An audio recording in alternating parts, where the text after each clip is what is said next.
Normal background ফ্যামিলির মেয়ে না যে আমার কাজ করতে হবে ভিক্ষা করে, নো। এমন অ্যাক্টিং করতো যে ও কাজ দরকার, ও চলতে পারে না, ও হচ্ছে তোমার হুইল চেয়ারে বসে যাবে, ওর নাকি কোমরের হাড় ক্ষয় হয়ে গেছে। আমি আর্মি ফ্যামিলি ব্যাকগ্রাউন্ডের মেয়ে, আমার বাবা আর্মি রিটায়ার্ড পারসন। আমার ছোট ভাই এখন দেশের বাইরে বেলজিয়ামে, সে খুব ভালো একটা জায়গায় পড়াশোনা করছে। আমি পাবলিক ইউনিভার্সিটির স্টুডেন্ট। আমার বড় বোন ব্রিলিয়ান্ট স্টুডেন্ট ছিলেন।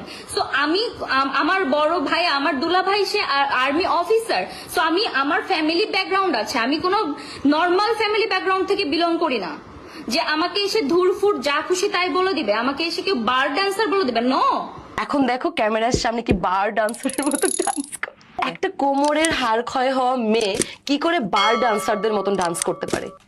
তোমরা করো এগুলা, আমাকে কেউ বারে দেখে না, আমাকে কেউ নাইট ক্লাবে দেখে না, আমাকে আজ পর্যন্ত আমি শাইলার সাথে কোনোদিন স্মোক করি না, আমি শাইলার সাথে কোনোদিন কোনো বাজে নেশা করি না, আমাকে কেউ নাইট ক্লাব কিংবা কোথাও দেখতে পায় না, আমাকে কেউ সীসা খাইতে দেখতে পায় না, এটা তোমাদের অনেককেই দেখতে পাই। সো